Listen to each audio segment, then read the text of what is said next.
Yes ngono dunya biasa wae. Pokoke urip wis biasa wae.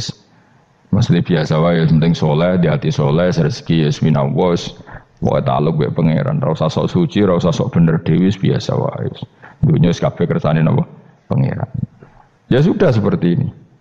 Yang soleh kaya Salabah malah akhirnya su'ul khotimah. Padahal dulu disebut hamamatul masjid, tukang itikaf. Gak tahu mulai ke masjid, tapi akhirnya su'ul khotimah. Wahsi sing mata ini kekasih Nabi, rupanya mata ini Hamzah ditakdir husnul khotimah. Makanya dungo ya muqallibal qulub tsabbit qalbi ala dini. Kita tidak pernah tahu. Nah kenapa kalau saya ngaji PD, mereka aku muji pangeran, saya tidak pernah mikir awakku, tak penting awakku, penting muji pangeran. Ngaji itu artinya kan muji pangeran, muji ilmu nih pangeran, ya sudah selesai.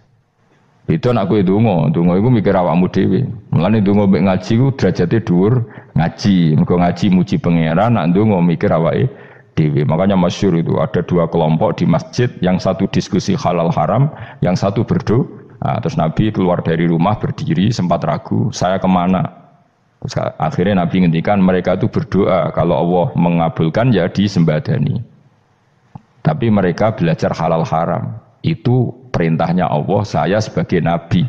Terus akhirnya Nabi gabung kelompok yang belajar halal haram. Karena belajar halal haram artinya ingin menghidupkan hukumnya Allah Ta'ala. Tapi nak wong dongo kepingine iku kabul kajate. Intine mikir awake dhewe. Makanya saya termasuk ulama yang jarang berdoa. Tapi ya berdoa tapi kadang-kadang. Nah kowe kan gak kontribusi ning agama rapati ya ndonga. Oh dasar murahan. Ya tapi piye mulang ya ora payu. Jadi kadang-kadang kula dibantah. Lah jenengan mulangi payu Gus. Lah kula ora payu, ndonga-ndonga ngono. Ya tapi aku ngerti pangeran ra bakal nyembadani barno ra Gus. Pangeran ya paling sedikit sithik ngono cukup. Kalau termasuk orang yang enggak setuju ya kalau orang sholawatan terus berlebihan tapi khidmah ini Nabi kurang. Maksudnya gini loh, sholawatan berlebihan ya. Redaksi sholawat tentang Nabi itu kecil. Bukan sholawat jumlahnya enggak. Redaksi tentang Nabi itu kecil, sementara tentang keinginannya itu saya tidak suka. Saya suka sholawatan itu ya yang nyifati Nabi banyak, kemudian keinginannya kecil. Itu bagus. Kayak Ikhya itu loh, kayak Ikhya Abdul Hasan Asadili itu.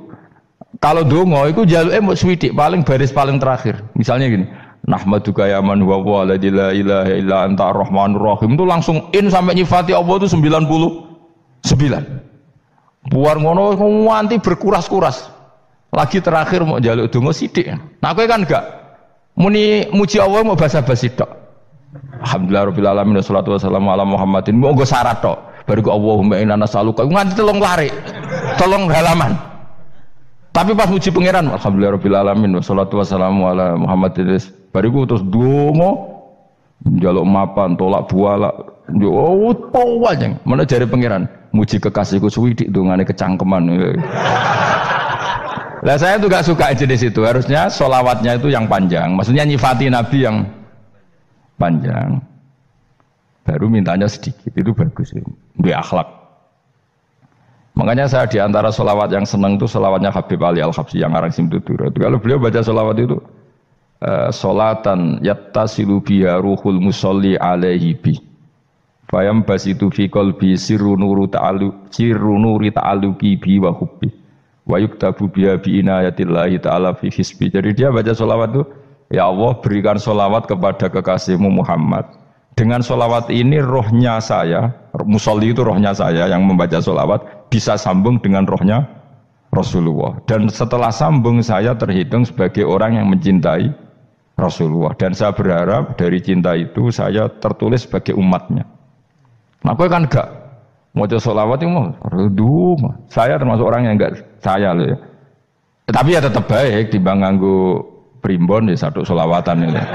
Tapi boleh punya etika lah dengan Rasulullah itu. Kalau dongo nyifati Nabi yang banyak, ya baru keinginan.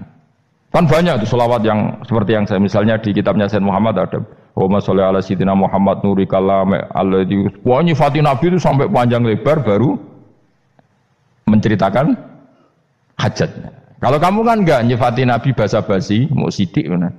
Malah kadang orang misalnya ala Muhammad. Kok ala Muhammad muni Sayyidina aja disoal.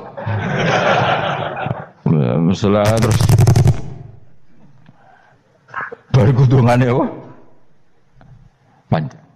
Saya termasuk yang enggak setuju karena itu menurut saya kurang etika. Makanya Rasulullah itu kalau berdoa kalau sudah nyifati Allah coba tak beri satu contoh saja doanya Nabi. Alhamdulillah hamdan yuwafi ni'amahu wa yukafi'u mazidah ya rabbana lakal hamdu kama yanbaghi li jalali wajhika 'azimi sultanik la nuhsi sana'an 'alaika anta kama asnaita 'ala nafsik. Itu sudah berapa itu nyifatinya? Itu belum doanya tuh. Nah kamu kan enggak Allahumma alhamdulillahirabbil alamin Allahumma ya Allah di hajati gremeng itu seramu tuh kan jangan gak bakat wali nah cara kula iku sisen kula yo sering ngamini dongane wong ngono tapi ning atiku amin maksudnya amin barno mawon Gusti dadi aku amin tapi amin ku barno mawon Gusti wong ora jelas ngono betul. Jadi aku muni amin tapi amin barno maksudnya ya Allah barno amin maksudnya. Jadi karena tadi setahu saya doanya para nabi, para wali itu memang seperti itu. Ya coba itulah doa tadi aja yang saya sebut itu berapa kalimatnya? Apa? Alhamdulillah hamdan yuwafi ni'amahu wa yukafi'u mazidah ya rabbana lakal hamdu kama yanbaghi li jalali wajhika 'azimi sultanik la nuhsi sana'an 'alaika anta kama asnaita 'ala. Enggak terhitung pujian saya kepada engkau sebanyak engkau memuji pada diri engkau sendiri.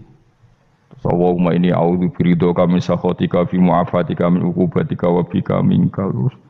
Allahumma bi haqqi jabarutika wa bi khawfika kan panjang sekali doanya wali-wali itu tapi semuanya mensifati Allah. Bahkan banyak yang kemudian lupa enggak doa.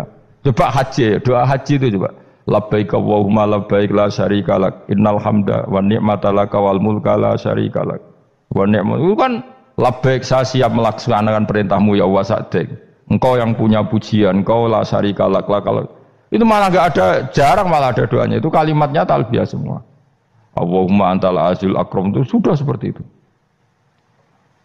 karena tadi al-mu'min yashghaluhu sana 'ala Allah min ayyakuna li nafsihi dzakiran. Mukmin sejati adalah sibuk memuja Allah sampai lupa jatah dirinya sendiri. Nah, kowe kan gak mujine Allah basa-basi, dongane tenanan. Itu dadi makhluk aneh, itu dadi hubungan mbek pangeran iku wong aneh. Ya tapi jen ra bakat wali sengone iku dadine sengone iku. Ya tok ngono kok mari wali kakean malah gak elit. Jadi, tapi saya mohon itu di sholawat itu usahakan jumlah paling enggak jumlah sholawatnya banyak, doanya sedikit. Paling enggak misalnya kamu tidak punya kalimat yang apa baik ya mau sholawat ping 100 itu gak ada salah biar guling-gilingan apa kita menyebut kekasihnya Allah lebih banyak ketimbang kita menyebut hajat kita sendiri ya gitulah paling enggak punya etika seperti itu ya. Kalau kamu enggak punya sigot-sigot sing keren bacalah sholawat berapa 100 terus cerita awam Gusti utang kula kathah. Mungkin ra jawab wis roh.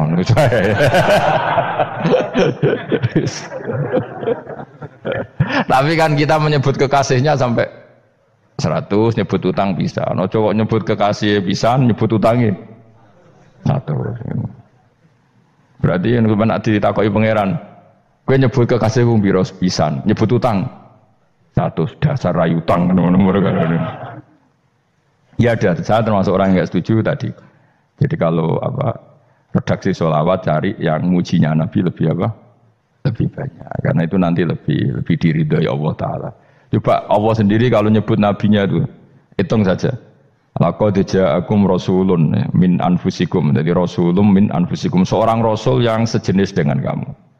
Terus azizun orangnya sangat terhormat. Alaihi ma'anitum rasul ini siap menanggung apa yang kalian tidak mampu.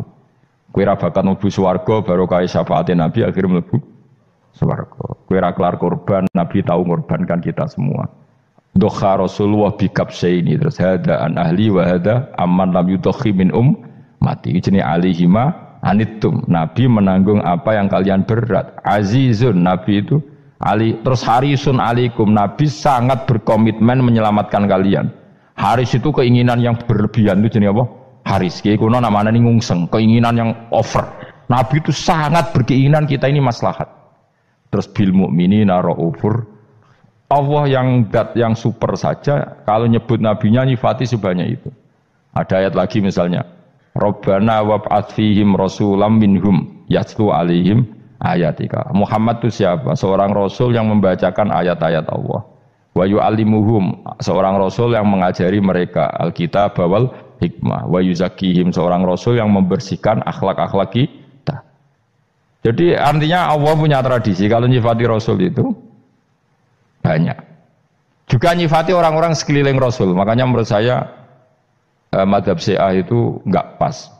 Karena Allah kalau nyifati Rasulullah itu jika nyifati orang-orang di sekeliling Rasulullah, dan itu dengan pujian, yaitu Muhammadur Rasulullah walladzina ma'ahu asyidda walal kufar ruhama'u bainahum tarahum ruk'an sujada yabtawuna fadlan minallahi warid wa nasimahum fi wujuhim min atharis sujud. Itu kan panjang sekali, dan orang-orang sekeliling Muhammad adalah begini. Kayak apa Allah muji para ashabu Rasulillah? Masa kita ikut kelompok yang menghina ashabnya apa? Rasulillah. Makanya kita tetap madzhab ahli sunnah apa? Wal jamaah, yaitu mencintai semua sahabat. Karena Allah saja yang Tuhan mensifatinya dengan sehormat itu. Mensifati apa? Ashabu Rasulillah. Disifati orang-orang yang saling kasih sayang sama orang mukmin. Tarahum ruk'an, sujud dan komitmen hidupnya untuk rukuk dan sujud. Simahum fi wujuhim min asari sujud. Sudah asari sujud tidak usah diterjemah, nanti sensitif. Cuma setahu saya asar sujud itu nanti setelah di akhirat orang sering sujud itu jabahnya itu ada nurnya. Tapi kalau ada yang nafsirkan asari sujud itu warna tertentu ya semboy. Itu sensitif. Yang jelas asari sujud itu ya sudah seperti itu. Seneng kamu kok hasut. Kowe nyen provokator, nak ono apa ya? Ada hal yang begitu terus mau berlebihan. Uteke ya khisimun. Nah, kalau ada kepentingan, pokoknya ayat si mahum fi wujuhim min athari sujud, bahwa dalam jabahnya itu ada asaris sujud. Itu masyhur kan, saya terangkan ya, tapi gue jauh sensitif loh, biasa wae. Suatu saat Rasulullah itu ngendikan begini, nanti saya kata Nabi akan nyafaati kalian semua. Sahabat-sahabat tanya, ya Rasulullah dengan sekian miliar orang bagaimana kamu mengenali kita? Saya ulang lagi, suatu saat saya nanti akan nyafaati kalian karena saya kenal kalian. Maksudnya di akhirat. Ya apa? Di akhirat. Terus sahabat tanya, ya Rasulullah bagaimana engkau mengenali kita sementara nanti di akhirat bermiliar-miliar orang gitu. Terus Nabi ngendikan gini, jika kamu punya unta dengan tanda tertentu, saya ulang lagi, jika kamu punya unta punya tanda tertentu, dalam jidatnya ada begini, dalam tangannya ada gini, dalam kakinya ada gini, maka apa kamu bisa membedakan untamu dengan unta orang lain? Ya bisa ya Rasulullah, karena unta kita khas. Misalnya kaki depannya ada putihnya, kaki belakangnya ada putihnya, dalam baduknya ada putihnya. Terus kata Nabi, inna ummati yud'auna yaumal qiyamati hurran muhajjalin min asaril wudu. Nanti umatku nanti wajahnya juga bersinar, tangan kakinya juga bersinar. Jadi asar itu saya pastikan secara riwayat itu akhirat, maksudnya tentang akhirat. Tapi bahwa yang di dunia ada yang memulai asar itu nggih monggo mawon. Loh itu bagus kan, artinya ekspresi percepatan. Ndak apa-apa loh, daripada kok kowe ora jelas ini gitu. Maksudnya ya orang ngetok ya pancen jarang sujud tenan. Wis ora usah sensitif, tapi yang jelas ya nanti. Ya sampean kiamat ruang samu. Nanti hisab itu nanti kalau hitung hanya sekitar 3 jam. Hisabnya sak dunia itu hanya sekitar, karena malaikat itu tidak kesulitan sama sekali. Tak warai ya. Ini enggak akan salah saya dalam hal ini karena riwayatnya sahihah. Kenapa hisab itu hanya butuh rubu'un nahar, 1/4 dari siang enggak. Anggap saja siang itu 6 jam atau 12 jam itu aja terserah. Kalau 12 paruhnya kan 6 ya. Seperti 1/4-nya berarti 3. Itu gini, jadi nanti di mahsyar itu kan yauma tabyaddu wujuh wa taswaddu wujuh. Yaudah yang kafir itu kelap, hilang, wajahnya, tubuhnya semuanya gelap. Yang mukmin itu semuanya terang. Jadi sudah yang tabyaddu wujuh wa taswaddu wujuh otomatis terus nyingkap. Terus pergerakannya itu delalah yang tabyaddu wujuh itu ke kanan, yang taswaddu wujuh ke kiri. Maka kamu jangan punya sinar yang kelap-kelip, nanti kena bego yang karena nggak jelas tadi. Maka kamu harus sinarnya yang sejelas-jelasnya, ghurran muhajjalin min asaril. Bila perlu nur kamu sampai menembus langit saat itu. Makanya ketika orang mukmin sudah nurnya ada di muka, ada di tangan, masih ngendikan Rabbana atmim lana nurona karena takut masih kena bigo tadi. Karena kalau hanya wudhu tok, sikil tok kan bayangkan di miliaran orang kan bisa agak kelihatan. Tapi kalau nurnya sampai nembus langit kan itu siapa kok nurnya sampai kan malaikat langsung tahu. Lane hafal Quran alim kan insya Allah nurnya itu. Sama zaman itu masih berdoa Rabbana atmim lana sempurnakan nur kami. Karena nanti identifikasi malaikat berdasar tadi. Kalau ada nur berarti diletakkan ashabal yamin. Kalau nggak ada nur, ashabal shimal. Nah malaikat yang dibawa bigo itu kira-kira detail nggak? Dugaan saya kalau kelap-kelip pasti kena shimal. Wah ini partai kiri mesti kan. Pemenang yang wudhunya mau dulit sirah tok sidik. Karena anak madzhab Syafi'i. Sebetulnya meskipun itu sebaiknya kalau basuh sirah itu kabeh ben ora kelap kelip mana-aneh pepesan terus dulat-dulit tok. Iku soben ya itu kelap kelip. Ya sudah ya. Setelah itu kata ngendikane pangeran yu'raful mujrimuna bisimahum fayukhadu bin nawasi wal aqdam. Orang-orang pendosa kelihatan maka diletakkan di kiri. Nah sama yang orang-orang baik simahum fi wujuhihim min asari. Jadi ayat itu jelas tentang akhirat. Tapi kira usah terus provokasi. Seneng kok ya khisimun. Maksudnya provokator gitu. Jadi nanti yang mukmin jelas nurnya. Lah nur ini nanti dengan kadar iman kamu, perilaku kamu. Ada yang kelap-kelip, ada yang. Nah yang kelap-kelip ini orang kena bigo itu tadi. Nanti setelah kena bigo ikut ashabis simal, yang kelap-kelip disortir lagi malaikat yang bagian detail kan ada nanti. Nah ini terus ditubir neraka, yang kafir bener-bener neraka, yang ini ditubir neraka. Nah, itu nanti ini yang ngel-ngelo Kanjeng Nabi digoleki ya ini itu. Mana sakit Kanjeng Nabi, mana ono kiai soleh darani, nek iso soleh dhewe sakit Nabi mergo terus goleki endi umatku sing kelep-kelip terus dicari disyafaati. Ya imma langsung dituruti Allah wa imma diumbasine neraka. Ya terserah rencanamu piye kon aku kowe. Tapi yang jelas apa? Kiamat itu cepat sekali karena tadi ada identifikasi tadi. Makanya hanya cukup 3 jam karena tadi yang jelek kelihatan jelek, yang baik kelihatan baik. Makanya cepat. Ya araful mujrimuna bisimahum, orang pendosa dikenali lewat alamatnya yaitu taswaddu apa? Wujuh. Kalau orang baik dikenali lewat tabyadu wujuh. Nah, terus setelah nyingkir, ini ngono tak warai kiamat. Setelah nyingkir itu faduri babenahum bisuril lahu bab. Setelah tersingkir tadi terus lalu ada pintu penghalang, pintu pemisah.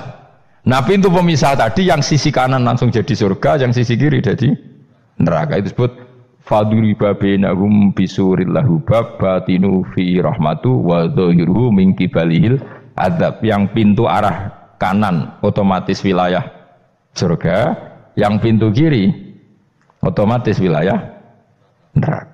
Nah problemnya ketika penutupan pintu itu dah yang kelap-kelip itu katut kemana ini yang makanya kamu jangan malok partai yang apa kelap-kelip yang nggak jelas itu koalisi kemana ya.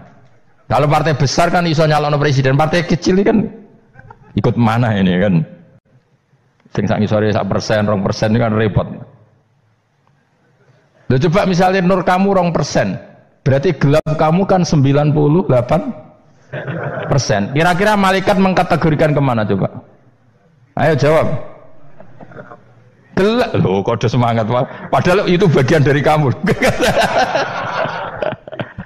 Kalau satu tubuh itu sinarnya hanya 2%, kira-kira kategorinya itu partai gelap, partai terang. Kode semangat kok ini. Berarti kegaruk kemana? Kiri. Tapi bisa saja malaikat cara berpikir gini. Tapi kok ada cahayanya ya? Padahal kata Allah yang bercahaya ashabul yamin. Kan nggak ada bilang cahaya terang. Bisa saja malaikat alhamdulillah berpikir begitu. Ya nanti kita rayu saja supaya berpikir ini kan yang penting ada cahaya. Kan Allah tidak bilang terang apa kelap-kelip. Ya mungkin saja asal ada cahaya dikategorikan lahu nur, punya apa? Nur. Tapi yang jelas saat itu pun yang sudah punya cahaya masih berdoa Rabbana atsmim lana nurona. Ya Allah saya mohon sekali nur-nur kami sempurnakan. Jadi ini saya bantu teman-teman yang hafid-hafid supaya tahu maknanya ya. Dan yang nggak hafid ya dengar ya. Kalau nur itu penting. Makanya Nabi itu kayak apa? Nabi itu orang super. Itu kalau ngendikan wa mat al min fauqi nuran wa min tahti nuran wa an yamini nuran wa an simali nuran, sampai terakhir Nabi masih mendoa untuk dirinya waj'alli nuran, dan semua tubuh saya jadi nur. Jadi Nabi sudah gitu. Ya Allah, jadikan sisi depanku nur, belakang kami nur, kanan nur, kiri nur. Terakhir itu apa? Waj'alni nuran, dan doa semoga semua tubuh saya jadi nur. Itu termasuk doa yang sering saya baca. Karena saya takut kelap-kelip tadi, ini bahaya ini kalau malaikat.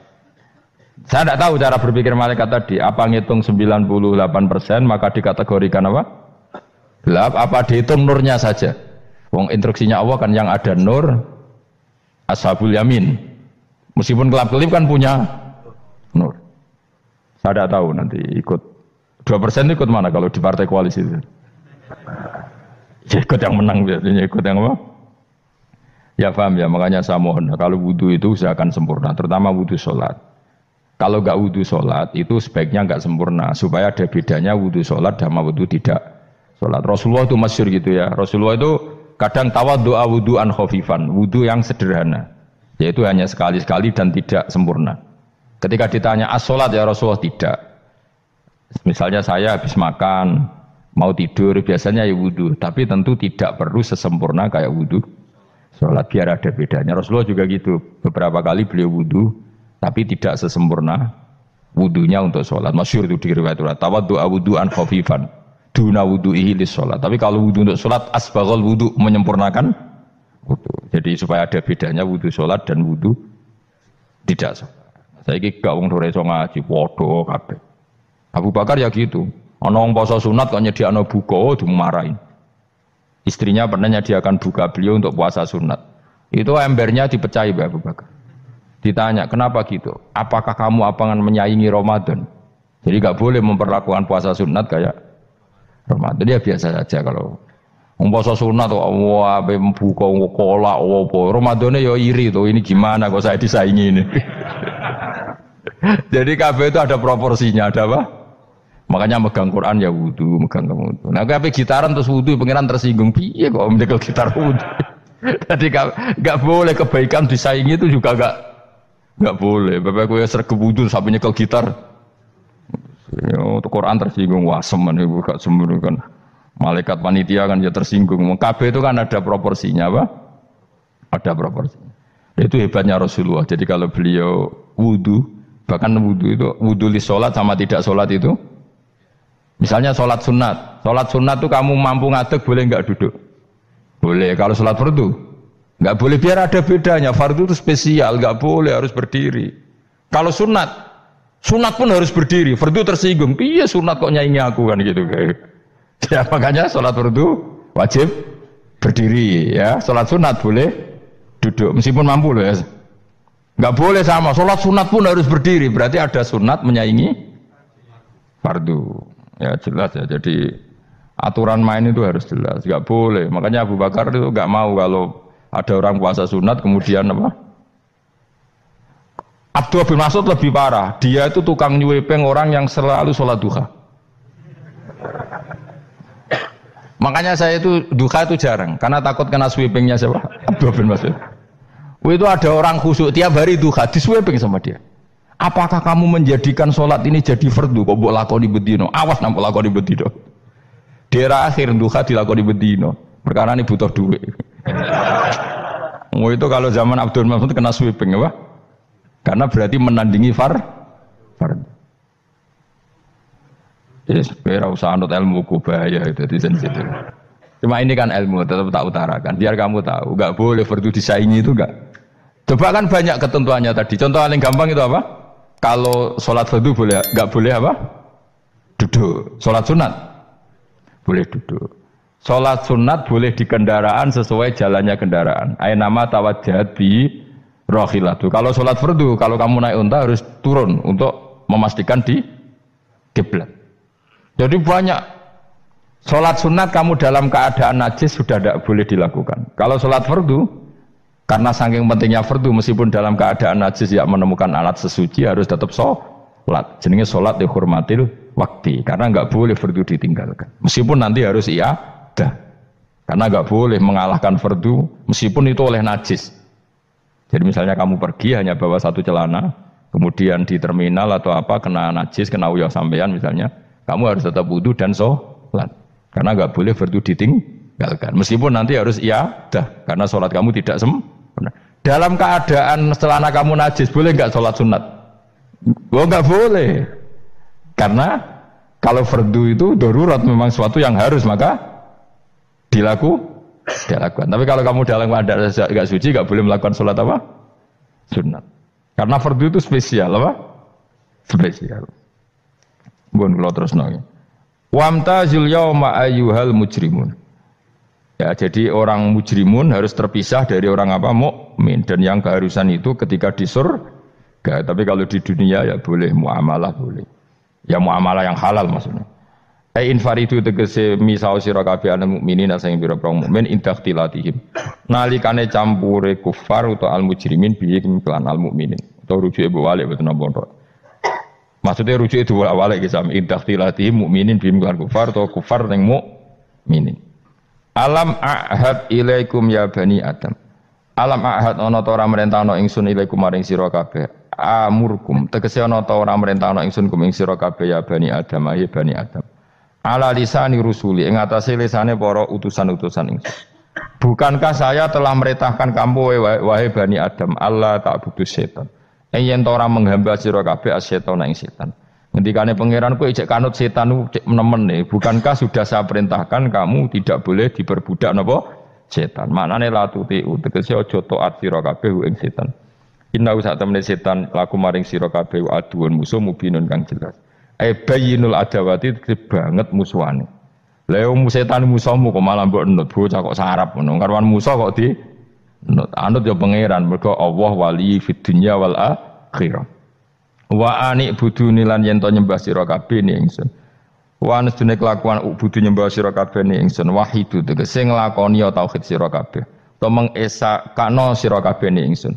Wa ati ulan to atau sira kabeh ni ingsun. Harusnya kita hanya ibadah ning Allah Subhanahu wa ta'ala karena dia yang menciptakan kita, tempat kita kembali. Setan itu tidak siapa-siapa, makhluk yang hina, yang lemah. Pokoknya malah taat yang ning zat sing super, sing gawe kita, sing memberi rezeki kita dan zat yang kita kembali. Hadza utawi iki marane taat ning Allah taala. Hadza ay al madkur min taatillah iku siratun ku dalan tariqun tek sedalan mustaqimun kang